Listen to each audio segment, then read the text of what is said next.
Hi, this is Lifeline for the Frontline, and I'm Kelly Nicholson.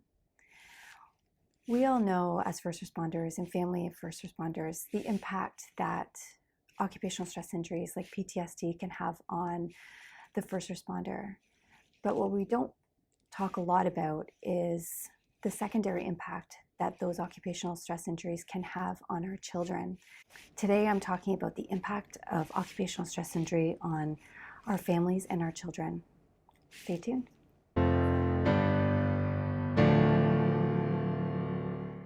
Before doing what I do now, my husband and I were both first responders. And so we're no stranger to the shift work and the odd hours and the long hours and being away from family for long periods of time. And also the stress related to what you feel when you're on the job and coming home and transitioning into your family life.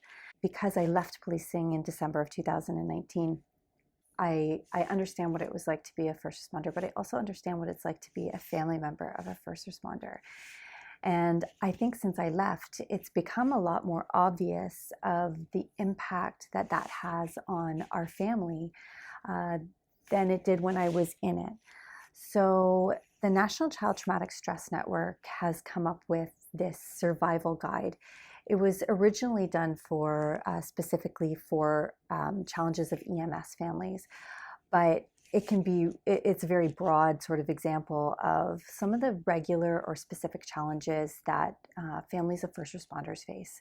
So I posted that in the link below so that you can get the full benefit of the guide. One of the things that it focuses on is when a parent experiences a trauma, they offer some signs for us to look for in our children that might indicate that our occupational stress injury or the injuries that we have suffered are now being imparted on them.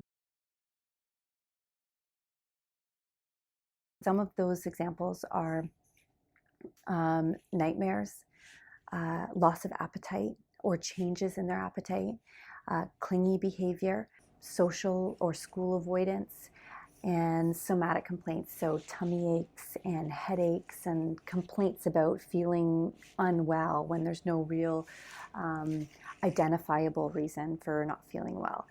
And oppositional behavior, which is a big one because, as I've talked to many clients about, often when we feel sad or lonely or another emotion that's very vulnerable, we often revert to anger as a way of expressing those feelings because it is an easier emotion to identify with.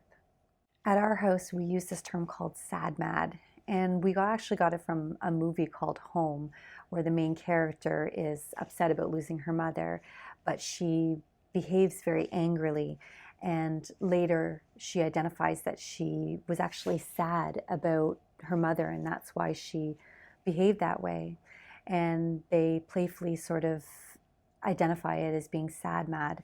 So identifying the source of where that anger is coming from. And many times we've found that it's something that happened at school and they felt rejected or vulnerable, and they end up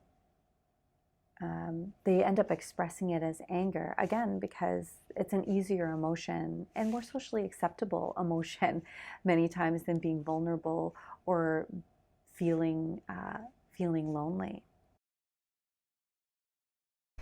I wanted to point out proportionality in all of these signs because it's important to remember that kids are going to experience lots of these things. They may be going through something at school, or they may be having an issue somewhere else in life, and it doesn't necessarily mean that our occupational stress injury or PTSD is impacting them, but they're just signs to look out for. And if you're seeing a lot of it, then it is time probably to think about whether or not our own emotions and our own behavior at home is sort of impacting them as individuals.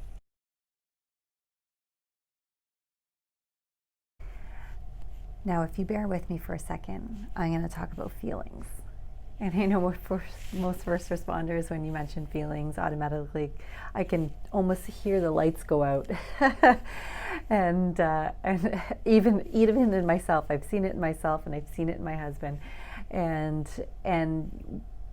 we don't want to talk about our feelings, and because it's hard. But what I wanted to point out is when we learn to be a first responder, police, firefighter, paramedic, doctor, nurse, whatever first responder occupation you happen to be in, we learn the nitty-gritty details about how to do that job. And what baffles me now, knowing the things that I've learned over time about feelings and emotions, is that we're not taught how to manage or regulate our own emotions. And it's odd to me because I think to myself, I'm like, we're sort of taught how to walk and taught how to speak and taught all the other things that come along with meeting developmental milestones. Emotions are something that we use every single day in every single interaction that we have. In every moment of every day, we have a feeling about something, yet we're somehow expected to regulate and know how to manage all those emotions and know what they are and exactly how we feel and learn to identify all those things. And there's an expectation there that we can do it on our own and don't need any training.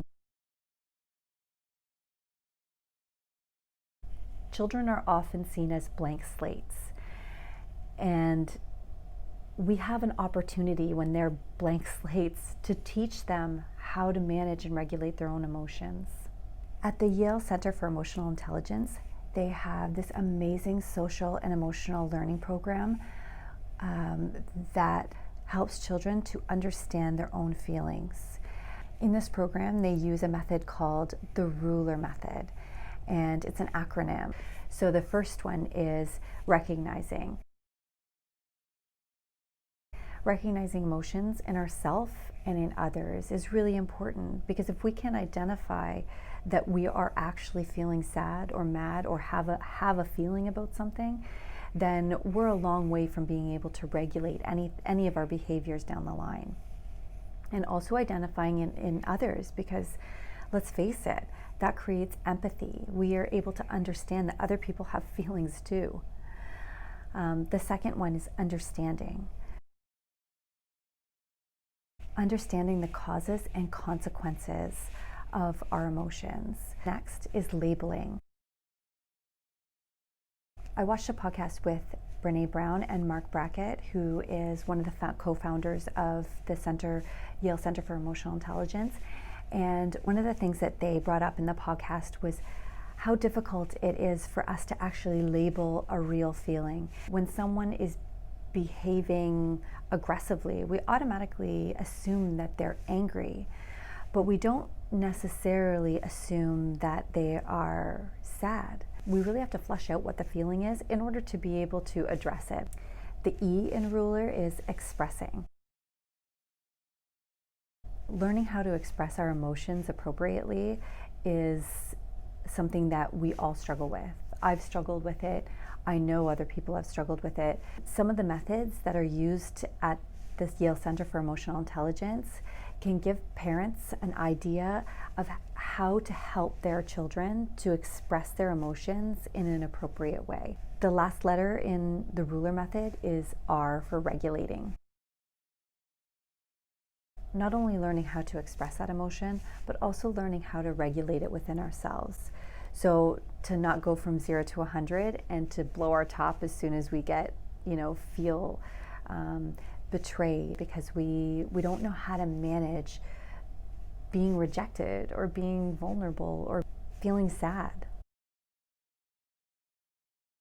Research tells us that emotional intelligence is linked to better ability to focus and learn, a better ability to make connections with other people.